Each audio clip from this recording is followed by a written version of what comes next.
Assalomu alaykum hammaga. Mana bugun Toshkent viloyati Angren tumaniga keldik. Bu 30 metin brend ostidagi metin pechkamiz akamiz 5-6 oy avval olib qo'ygan ekan. Usta topolmay aloqaga chiqishdi. Kelib, g'isht hamma yoqda olib kelib, chiroqni qurib berdik. Ko'rpasda kraskasi tushayapti lekin xudo xolasa go'zal holatda qilib qurib berdik. Mana yonishi ochlarni ko'rpasda.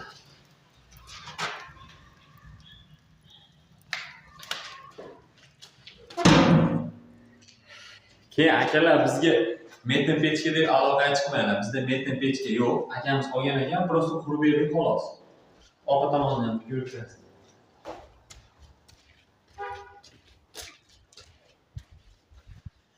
Mana shu orqa tomoniga tozalash o'tlari, imon klassiyasida tushayapti hozir.